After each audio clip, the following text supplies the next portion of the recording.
The massive space station called Nexus Prime floated in the dark between three different star systems.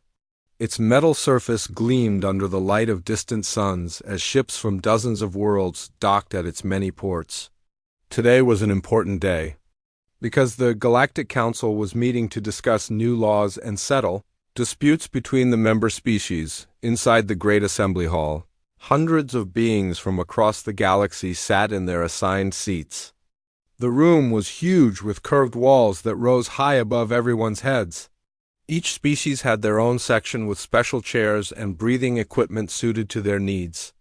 The air itself was carefully controlled to make sure everyone could survive in the same space. Ambassador Lisa Carter walked into the human section wearing her dark blue uniform with the Earth symbol on her shoulder. She was a tall woman with brown hair pulled back in a neat style. Her assistant Jake Morrison followed behind her carrying a small computer tablet. Jake was younger with short black hair and serious eyes that seemed to notice everything around him. The humans were still new to this council. Only 15 years had passed since Earth first made contact with alien life and joined this galactic community. Most of the other species had been traveling between stars for thousands of years. Some looked down on humans as children who barely understood how the galaxy really worked. Near the center of the hall sat the Zephyrian delegation. Their leader was Corvash Velteran, a being who stood nearly 8 feet tall when he was on his feet. His skin was a pale blue color with darker blue markings that showed his high rank in Zephyrian society. His eyes were large and golden, and they often looked at other species with what seemed like disgust. Corvash wore elaborate robes of deep purple with silver decorations that caught the light when he moved. The Zephyrians controlled a large empire with many worlds under their rule. They had powerful armies and advanced technology that they used to expand their territory whenever they wanted. Other species often stayed out of their way rather than risk a fight with the Zephyrian military. Today's main topic was about who could claim new worlds in the outer rim of the galaxy. This was a region far from the established civilizations where new planets were being discovered all the time. Some of these worlds had valuable resources or good locations for building colonies. The meeting began when Chairman Zerth, an ancient being from the Altarian species, called for order. His voice echoed through the hall from the speakers built into every seat. The Altarians were known for being fair and wise, which was why they often served as mediators in council disputes.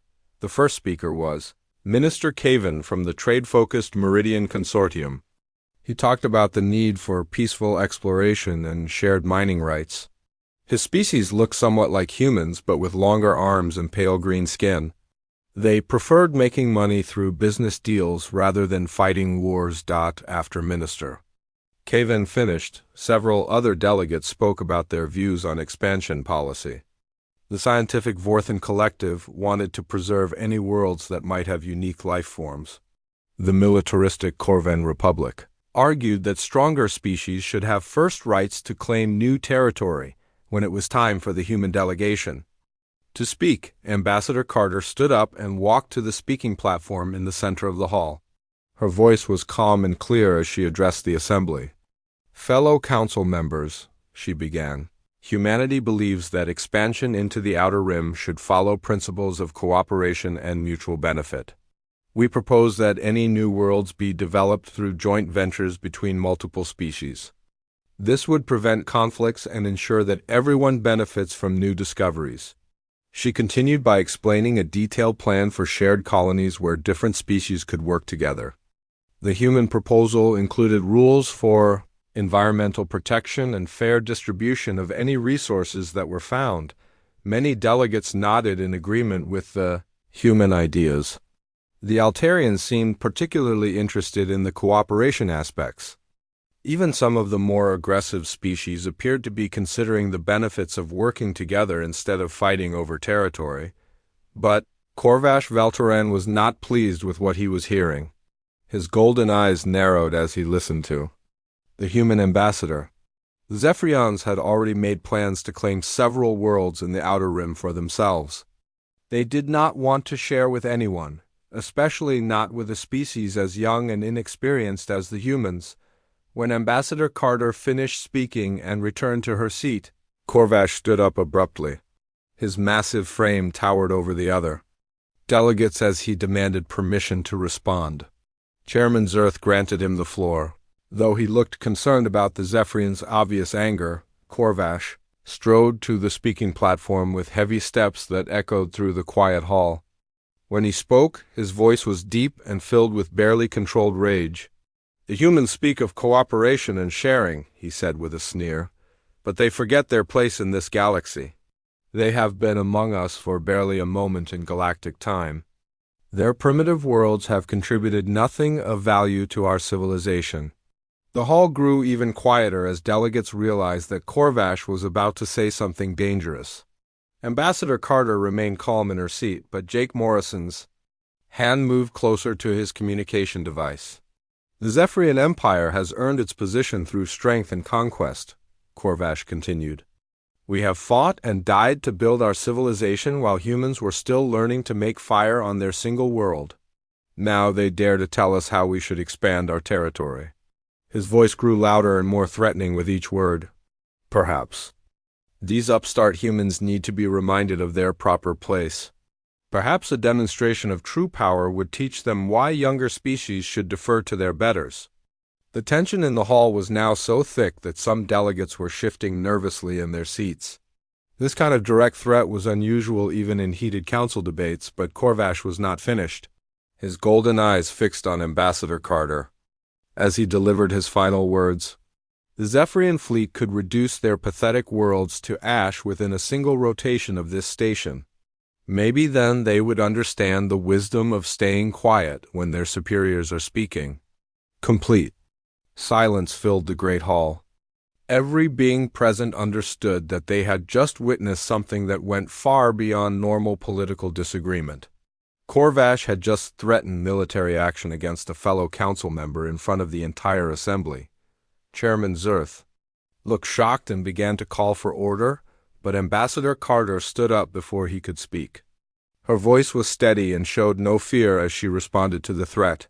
"The human delegation has heard Councillor Corvash's words clearly," she said, in a tone that somehow managed to be both polite and ominous. "We will consider them very carefully and respond appropriately." She sat back down without saying anything else.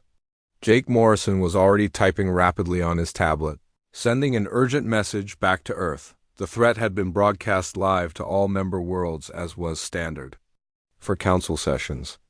This meant that billions of beings across the galaxy had just heard a Zephyrian council member threaten to destroy human worlds. Corvash seemed satisfied with himself as he returned to his seat. He believed he had successfully intimidated the humans and shown the galaxy that the Zephyrian Empire was not to be challenged. He had no idea that his words had just triggered something that would change the balance of power in the galaxy forever. The session continued with other business, but everyone's attention was really focused on what had just happened. Delegates whispered among themselves about the implications of such a public threat. Some wondered if the humans would file a formal complaint. Others speculated about whether the Zephyrians would actually follow through on their threatening words. What none of them realized was that the human response was already beginning. On distant Earth and throughout human space, military commanders were receiving emergency communications. Admiral Ben Hayes was being awakened from sleep to deal with a crisis that would test everything humanity had built since joining the galactic community. Ambassador Carter maintained her professional demeanor for the rest of the session, but inside she was already planning. The humans had hoped to avoid this kind of confrontation for many more years. They had wanted more time to prepare and integrate with galactic society. But Corvash had forced their hand with his arrogant threat as the council session ended and delegates began filing out of the assembly hall. Jake Morrison leaned close to Ambassador Carter. "The message has been sent," he whispered. "All channels are confirmed secure. Earth Command acknowledges receipt and priority 1 status." Ambassador Carter nodded slightly. She looked across the hall at Corvash, who was laughing with his subordinates, as if he had just won a great victory. He had no idea that his threat had been the biggest mistake of his very long life. The emergency alarm echoed through the underground command center beneath the Rocky Mountains on Earth. Admiral Ben Hayes was pulled from deep sleep by the urgent sound that meant only one thing. Humanity was facing a potential crisis that could threaten their survival as a species. Hayes rolled out of bed and grabbed his uniform from the chair where he always kept it ready. He was a man in his late 50s with gray hair and the kind of calm demeanor that came from decades of military service. His assistant was already waiting outside his quarters with a tablet containing the initial reports from Nexus Prime. "How bad is it?" Hayes asked as they walked quickly through the corridors toward the main command center. "Public threat of military action against human worlds by a Zephyrian council member," the assistant replied. The entire galaxy witnessed it during the live broadcast of the council session. Hayes stopped walking for a moment. In all the years since humanity had joined the galactic community, they had always feared this day would come. The day when their careful diplomatic approach would fail and they would be forced to reveal what they had really been building in secret. The command center was already buzzing with activity when Admiral Hayes arrived. Dozens of officers were working at computer stations while large screens displayed star maps showing the positions of human and alien fleets throughout the galaxy. The main screen showed a recording of Corvash making his threat in the council. Chamber. Captain Maya Torres approached the Admiral with a thick folder of intelligence reports. She was a woman in her early 40s with short blonde hair and sharp green eyes that seemed to see everything. As head of human intelligence, she had been preparing for this moment for years. "Admiral, we have complete analysis of the Zephyrian military capabilities," Torres said as she handed him the folder. "Their fleet consists of approximately 800 capital ships with advanced energy weapons and shield technology that surpasses most other Council species." Hayes opened the folder and began reading the detailed reports. The Zephyrians had been building their military for thousands of years. Their ships were large and powerful with weapons that could destroy entire cities from orbit.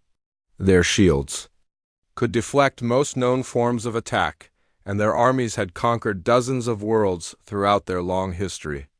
"What about their weaknesses?" Hayes asked. Torres smiled in a way that suggested she had been waiting for this question. "Their technology is advanced but predictable. They rely heavily on standard military doctrine that hasn't changed much in centuries. They also underestimate opponents who use unconventional tactics."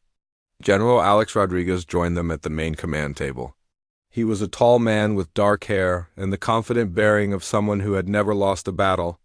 As head of the human space forces, he had been overseeing the secret military buildup that most of the galaxy knew nothing about. "What's our current readiness status?" Admiral Hayes asked. Rodriguez's smile was cold and determined. "Sir, Project Silent Shield has been operational for 3 years. Our rapid response fleets are already moving into position around key systems. Dr. Kevin Wright's research division completed the new defensive protocols last month." Hayes nodded as he looked at the star map showing human space.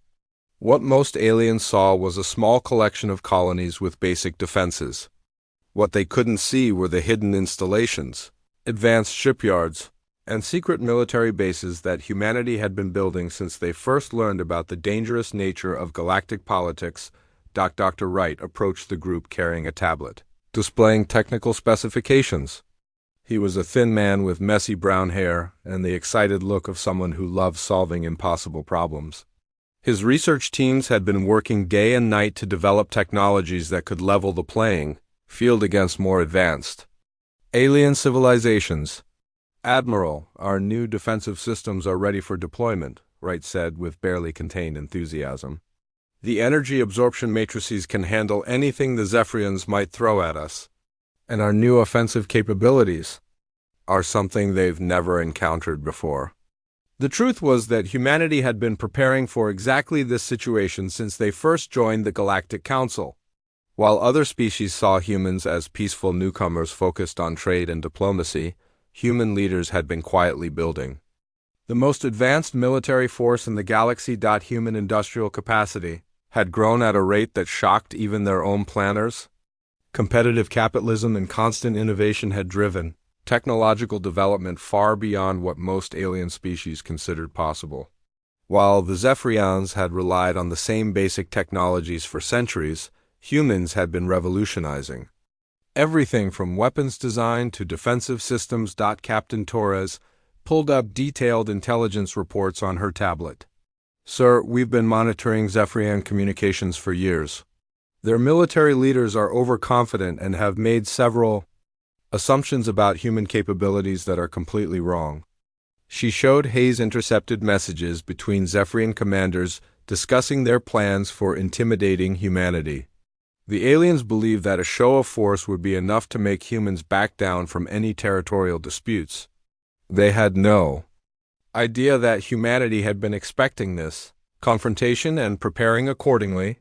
Admiral Hayes looked around the command center at the faces of his officers. These were people who had dedicated their lives to protecting humanity from exactly this kind of threat. They had worked in secret for years, building defenses and developing strategies that most humans didn't even know existed.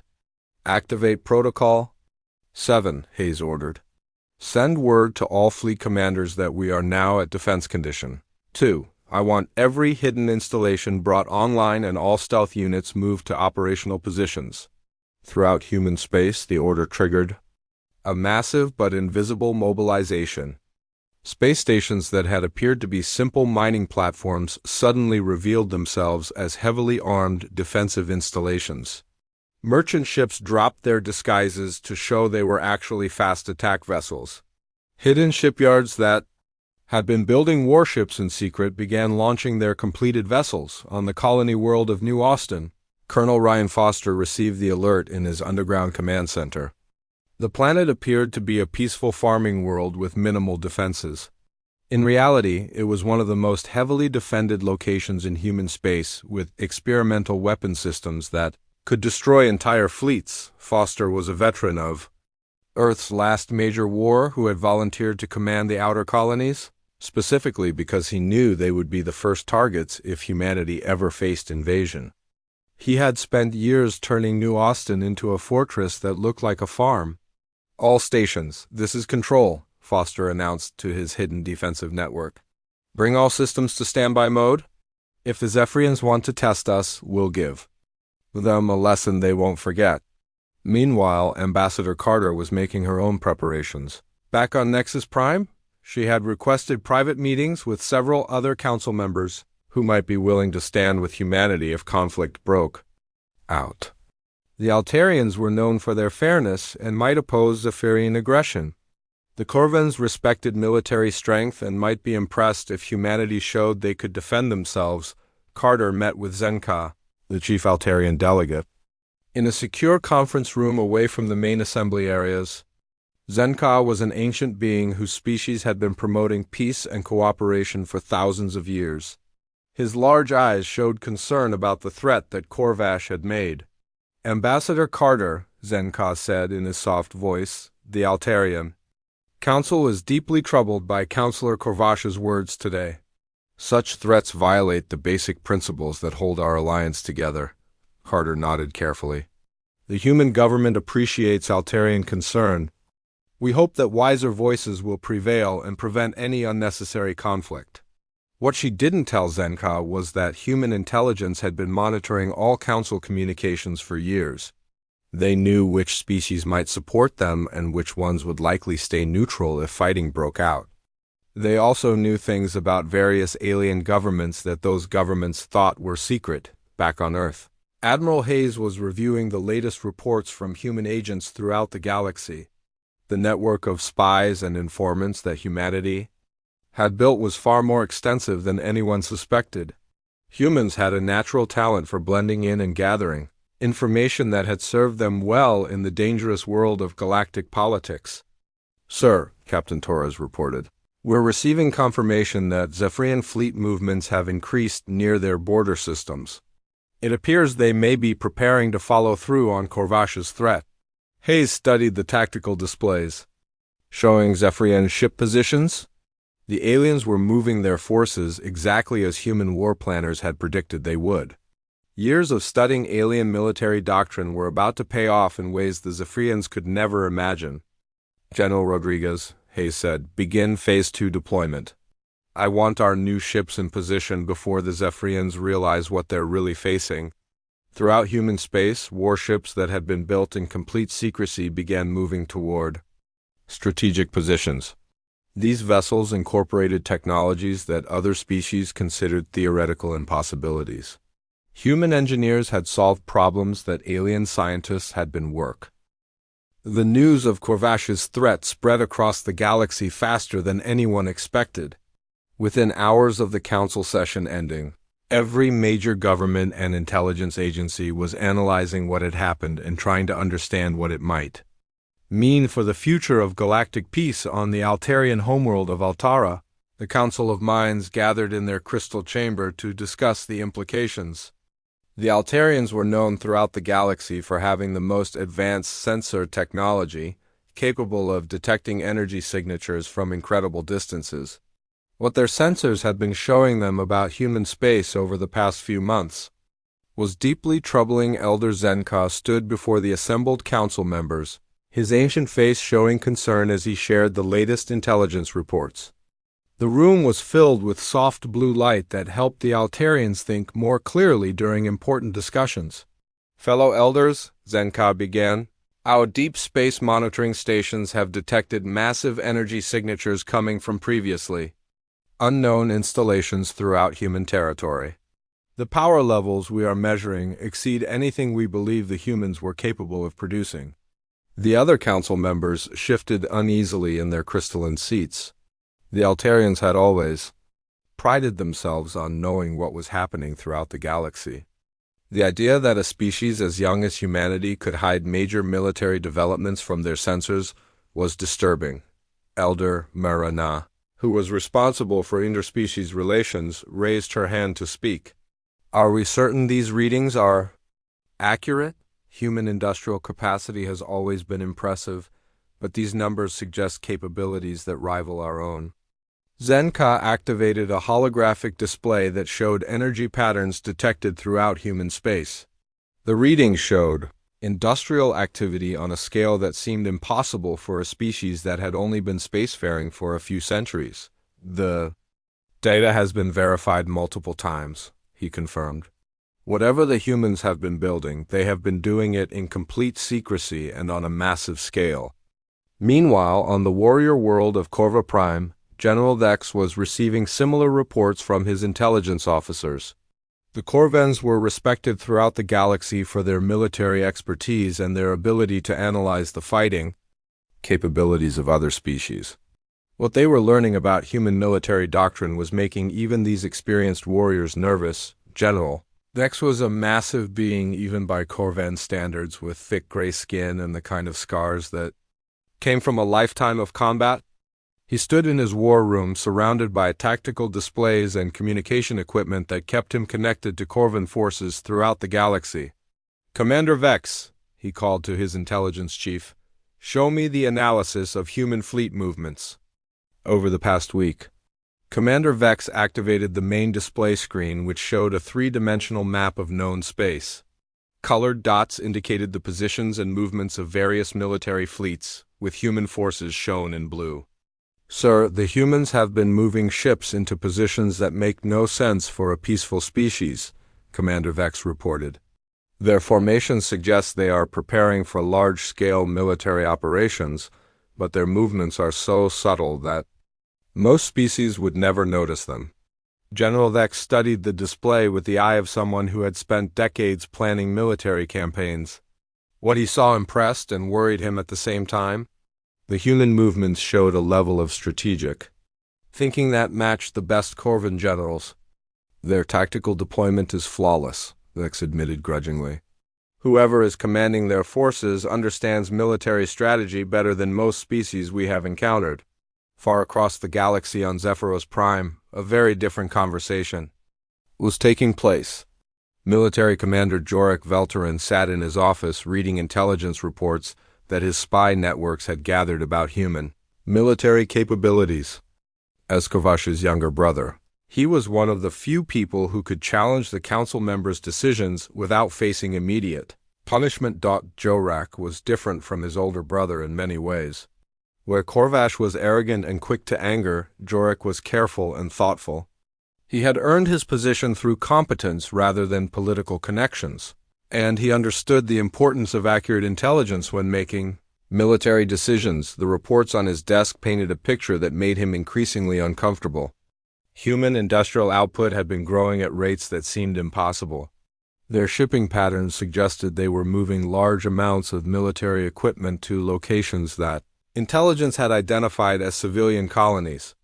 Most worrying of all, human research publications had become suspiciously limited in certain fields that were directly related to military technology. Joe Rack stood up from his desk and walked to the large window that looked out over the capital city of Zephyros Prime. The city was a monument to Zephyrian power with massive buildings and military installations that stretched to the horizon.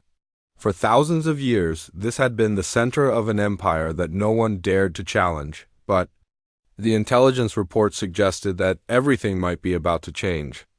The humans that everyone had dismissed as harmless newcomers might actually pose a threat to Zephyrian supremacy. Jorik activated his personal communication device and requested an immediate meeting with his brother. The two of them needed to discuss what the intelligence reports really meant and whether Corvash's threat had been wise. When Jorik arrived at the family palace where Corvash lived, he found his brother in a celebratory mood.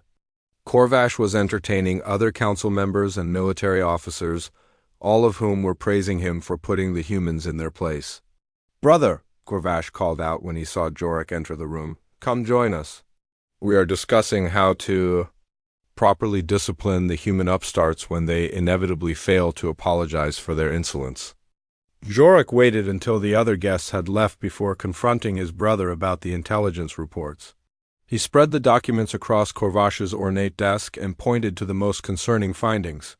"Corvash, our intelligence indicates that human military strength has been significantly underestimated," Jorik said in a serious tone. "Their industrial output alone exceeds our projections by more than 300%. Corvash barely glanced at the reports before dismissing them with a wave of his hand. "Impossible. Humans are barely 2 centuries into space travel. What could they possibly field against the might of the Zephyrian armadas?" "Look at these numbers," Jorik insisted, pointing to specific data about human energy production and resource consumption. "These levels of activity suggest they are building something massive, something they have been keeping secret from the entire galaxy." But Corvash was too proud and too convinced of Zephyrian superiority to take the warning seriously. In his mind, no species as young as humanity could possibly threaten an empire that had been conquering worlds for millennia throughout the galaxy. Other species were having similar discussions about what the humans might really be capable of.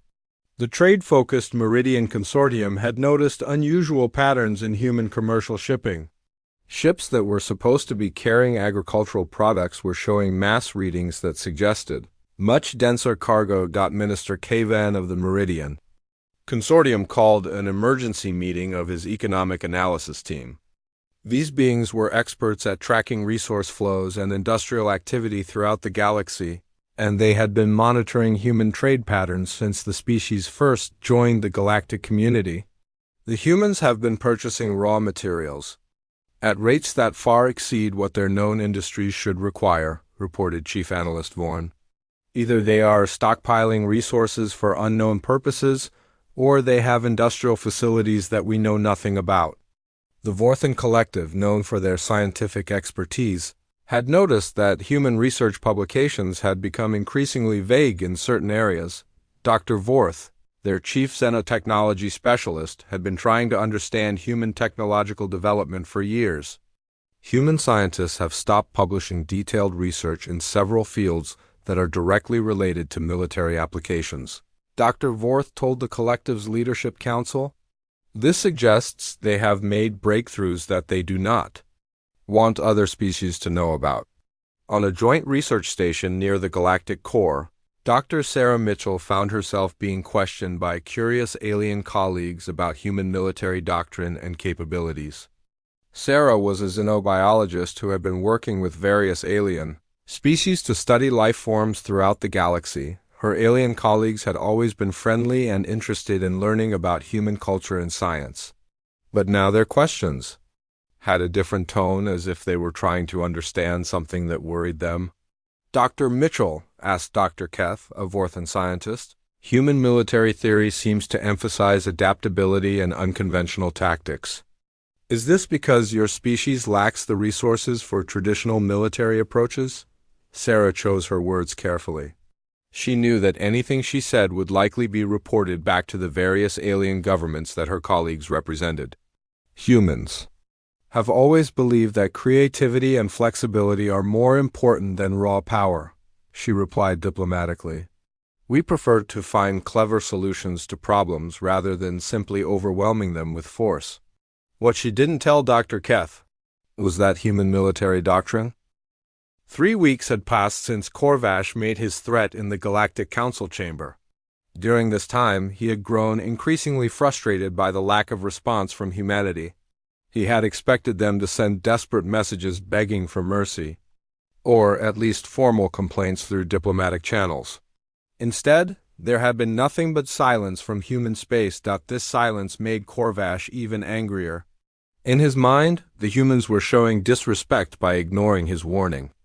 He decided that the time had come to make good on his threat and show the galaxy that Zephyrian power was not something to be dismissed. From his command ship, Eternal Glory, Corvash assembled a battle group consisting of 12 heavy cruisers and 40 smaller escort vessels. This was a formidable force capable of conquering most worlds in the galaxy. The ships were sleek and powerful, with energy weapons that could crack the surface of a planet and shields that had never been breached in battle. Admiral Corvash chose his target carefully.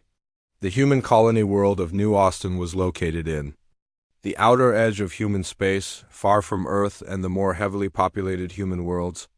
Intelligence reports described it as a peaceful agricultural colony with a population of about 2 million farmers and their families. New Austin seemed like the perfect place to demonstrate Zephyrian superiority. It was important enough that destroying it would send a clear message, but not so important that it would trigger a massive response from human military forces. Corvash planned to arrive in the system, destroy a few orbital installations, and demand the planet's surrender. The humans would have no choice but to submit to his demands. The Zephyrian battle group entered hyperspace and began the journey to New Austin.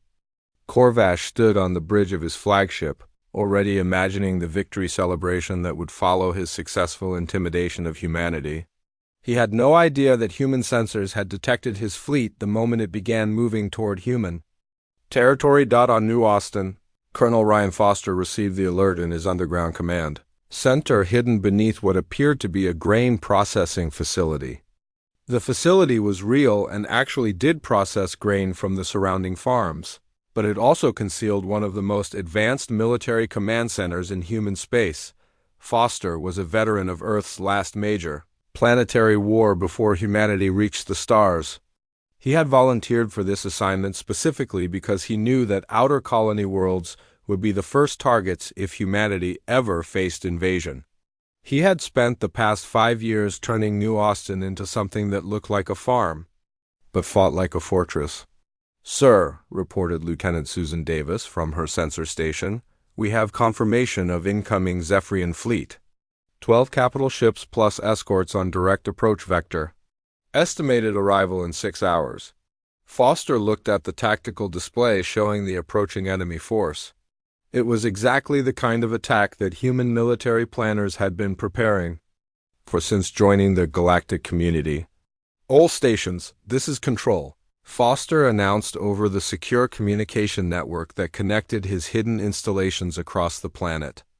"Execute Protocol 7. I want all defensive systems brought online and all stealth units activated. Time to give our guests a proper welcome." Throughout the New Austin system, installations that had been disguised as mining platforms and communication satellites suddenly came to life. Advanced stealth technology, developed from studying the failures of other species' cloaking systems, had kept these defensive platforms completely invisible to galactic sensors. The platforms began charging weapons. that operated on principles that most galactic civilizations considered theoretical impossibilities. Human scientists had solved problems that alien researchers had been working on for centuries, creating energy weapons that were far more efficient and powerful than anything currently in use, but the real surprise was waiting in the outer system, where Captain Nicole Brooks commanded the dreadnought New Frontier.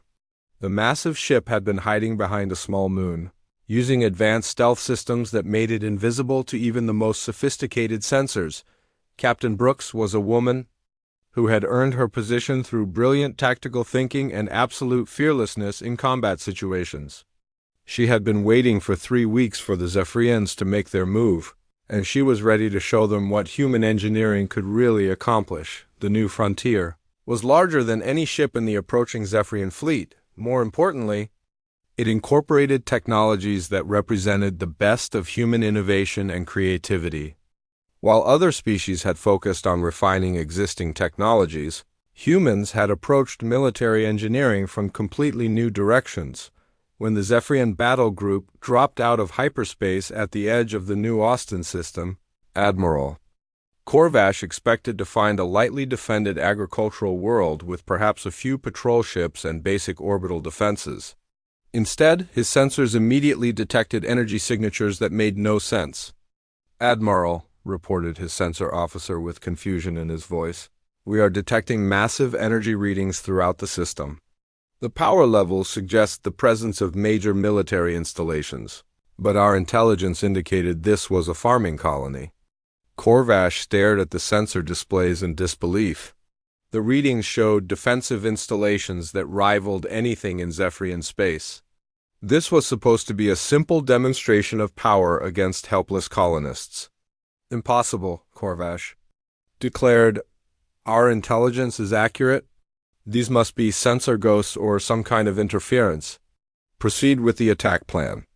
The Zephyrian fleet began moving toward New Austin, expecting to easily overwhelm whatever defenses the humans might have managed to scrape together. They had no idea that every move they made was being tracked by sensors far more advanced than their own. Colonel Foster watched the enemy approach on his tactical displays. Years of preparation and planning were about to be put to the test. He opened a communication channel to Captain Brooks, who was still hidden behind the moon. "Captain, this is New Austin Control. Enemy fleet is proceeding as predicted. Are you ready for the welcome party?" Brooks smiled grimly as she looked at her own tactical displays. The Zephyrian formation was perfect for what she had in mind. "Control. This is New Frontier. We are locked and loaded. Time to show these visitors what human hospitality really looks like." When the Zephyrian fleet reached the middle of the system, Foster gave the order that changed everything. "All stations, this is Control. Light them up." The space around New Austin suddenly exploded with activity as dozens of hidden defensive platforms revealed themselves. Advanced human stealth technology had kept them completely invisible until the moment they activated their weapon systems. The platforms immediately began charging energy weapons that operated on principles the Zephyrians had never encountered. Instead of the standard plasma and particle beams used by most galactic civilizations, human weapons used exotic energy states that could penetrate shields designed to stop conventional attacks. But the real shock came when Captain Brooks activated her ship's stealth systems and the New Frontier appeared directly behind the Zephyrian formation. The massive dreadnought was larger than Admiral Corvash's flagship and bristling with weapons that no Zephyrian had ever seen before. "Attention Zephyrian vessels," Captain Brooks transmitted on all frequencies.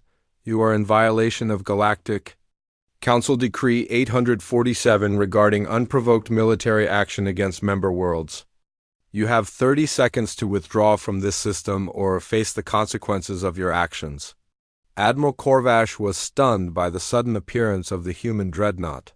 His intelligence had indicated that humans possessed no ships larger than light cruisers. The vessel now facing him was clearly a ship of the line capable of engaging his entire fleet. "This is Admiral Corvash of the Zephyrian Imperial Navy," he responded with all the authority he could muster. "We are here to collect tribute from this human colony in the name of the Zephyrian Empire. Withdraw your ships or be destroyed. Captain Brooks' response was calm and professional. Admiral, I'm going to give you one more chance to withdraw. Peacefully. Human defensive installations have your entire fleet targeted. Leave now or discover why threatening humanity was the worst mistake you could possibly make.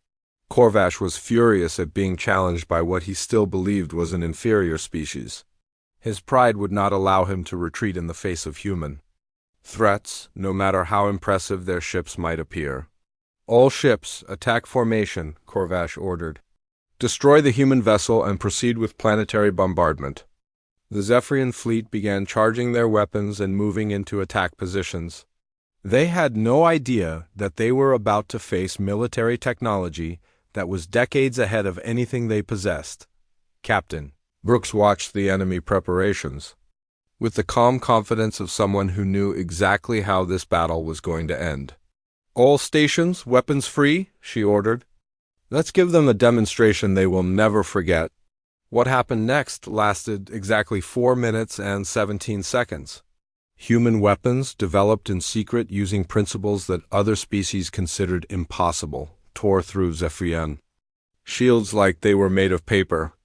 Advanced human artificial intelligence systems coordinated defensive and offensive actions with precision that made organic reactions seem painfully slow. The Zephyrian energy weapons that... The news of the battle at New Austin spread across the galaxy like wildfire. Within hours, every government and military organization had received detailed reports about how a small human defensive force had completely destroyed a Zephyrian battle group in less than 5 minutes. The implications were staggering and terrifying for species that had always seen humans as weak newcomers. On Nexus Prime, the Galactic Council convened an emergency session as representatives from dozens of worlds demanded answers about what had really happened. The Great Assembly Hall was filled with panicked voices and urgent discussions as delegates tried to understand how the balance of power in the galaxy had shifted so dramatically. Chairman Zerth called for order, but it took several minutes for the chaos to settle down enough for him to speak. The ancient Altarian looked older than usual as he addressed the assembled representatives. Fellow delegates, he began with a heavy voice, we have all received reports about the engagement at New Austin. The Zephyrian attack fleet has been neutralized with minimal human casualties. We must now discuss the implications of these events for galactic peace and security. Ambassador Lisa Carter sat calmly in the human section, watching as delegates from various species pointed at her and whispered among themselves. She had been expecting this moment for years, knowing that eventually humanity's secret preparations would be revealed to the galaxy. The truth was finally coming out. Humanity had not been the peaceful farming species that everyone believed them to be. While maintaining the appearance of simple colonists and traders, they had been quietly building the most advanced military force in galactic history, human industrial capacity, driven by competitive capitalism and constant innovation, had outpaced civilizations that had been spacefaring for thousands of years. While other species refined existing technologies over centuries, humans had revolutionized everything from energy production to weapons design in just a few decades. Dr. Emma Clark, who had been working as a xenobiologist on various research stations throughout the galaxy, was now revealed to be a high-ranking human intelligence operative. She was currently in orbit around Zephyros Prime aboard the human stealth ship Silent Guardian, preparing to broadcast a message that would change everything on the Zephyrian homeworld. Panic was spreading through the government as reports of the military disaster reached the capital. The mighty Zephyrian fleet, which had been the foundation of their empire for thousands of years, had been effortlessly defeated by a species they had dismissed as primitive farmers. Military commander Jorik Velterin stood before an emergency assembly of the Zephyrian High Council with evidence that his brother's arrogance had doomed their entire civilization. The council chamber was filled with angry voices as various officials tried to understand how their intelligence had been so completely wrong about human capabilities. Fellow council members, Jorik announced in a voice that carried the weight of inevitable doom, the evidence is overwhelming. Human military strength exceeds our own by factors we cannot calculate. Our fleet at New Austin was not defeated by superior numbers or lucky tactics. They were outmatched by technology that operates on principles we do not understand. He activated a holographic display that showed the brief battle in devastating detail. The human defensive installations had appeared from nowhere using stealth, technology that made Zephyrian sensors useless. Their weapons had cut through advanced Zephyrian shields like they were made of tissue paper. Korvash's arrogance has brought this catastrophe upon us, Jurek continued. His threat against humanity has awakened something that makes our empire look like children playing with toys. The council members watched in horrified silence as the display showed human weapons operating on principles that their scientists had considered impossible. Energy absorption matrices that turned attacks into power for human systems. Tractor beam technology that could hold capital ships motionless regardless of their engine output. Artificial intelligence systems that coordinated defensive actions faster than organic minds could even comprehend what was happening. But the real shock came when intelligence reports revealed the true scope of human military preparation. Throughout human space installations that had appeared to be simple mining platforms and communication satellites were revealed to be heavily armed defensive positions. Merchant ships dropped their disguises to show they were actually fast attack vessels with advanced stealth capabilities. Hidden shipyards that had been building warships in complete secrecy began launching fleets of vessels that incorporated technologies no other species possessed. The humans had not just been hiding their military strength. They had been building something that surpassed every other civilization in the galaxy. As the Zephyrian government struggled to comprehend the magnitude of their mistake, Dr. Emma Clark began her broadcast from orbit around their homeworld. Her message was transmitted on all frequencies and displayed on every communication device across the planet. Citizens of Zephyros Prime, she began in a calm voice that somehow carried more authority than any military threat. I am Dr. Emma Clark of the Human Intelligence Service. Your government has committed an act of aggression against the human species by threatening our worlds and attacking our colonies. The broadcast continued as billions of Zephyrians watched in stunned silence. However, humanity does not seek the destruction of your civilization. We seek the liberation of your people from leaders who would threaten peaceful species and oppress their own citizens. What happened next shocked even human intelligence analysts who had been planning for this moment. Across Zephyros Prime, civilians began emerging from their homes and gathering in public squares. For thousands of years, they had lived under the military dictatorship that valued conquest above the welfare of its own people. The sight of their mighty fleet being effortlessly defeated by the humans they had been taught to despise had shattered the myth of Zephyrian superiority. If the government could be so wrong about human capabilities, what else had they been lying about? Demonstrations began spontaneously in major cities across the planet. Citizens who had never dared to oppose their government suddenly found the courage to demand change. The knowledge that humanity could protect them from their own military gave them hope for the first time in generations. From the Silent Guardian, Dr. Clark continued her broadcast with words that would be remembered throughout galactic history. The human fleet now in orbit around your world is not here for conquest or revenge. We are here to ensure that your people have the right to choose their own future without fear of oppression. On Earth, Admiral Ben Hayes watched the events unfold from his command center with a mixture of satisfaction and concern. The demonstration of human power had been necessary to protect their species from Zephyrian aggression, but it had also revealed capabilities that would forever change how other civilizations viewed humanity. Sir, Captain Maya Torres reported, we are receiving communications from governments throughout the galaxy. Most are requesting immediate diplomatic meetings to discuss new relationships with humanity.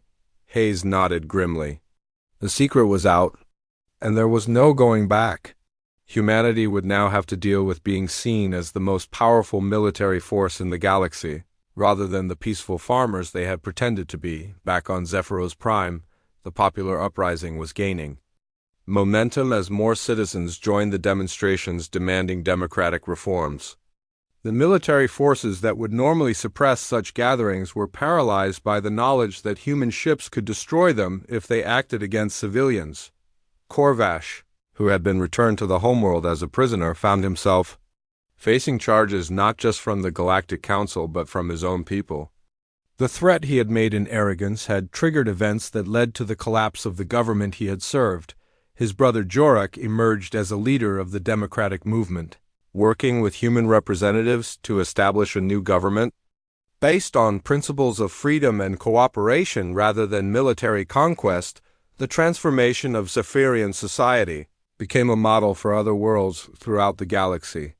Species that had been oppressed by militaristic governments began demanding their own reforms, often with quiet support from human intelligence networks. Ambassador Carter addressed the Galactic Council one final time as the representative of a species that everyone now knew was far more powerful than they had ever imagined. "Fellow delegates," she said in the same calm voice she had always used, "humanity never sought to dominate this galaxy. We simply prepared to defend our principles and our people. And that preparation happened to make us very dangerous to those who would threaten what we hold dear." She paused to look around the assembly hall at delegates who were seeing her with completely new understanding. "We invite all species to join us in building a galaxy based on cooperation rather than conquest, freedom rather than oppression, and justice rather than the rule of force. Those who share these values will find humanity to be their strongest ally. Those who threaten peaceful worlds will discover why making enemies of humans is the most dangerous mistake anyone can make." The new democratic government of Zephyros Prime, led by former military commander Jorak Veltoran, formally apologized to humanity and requested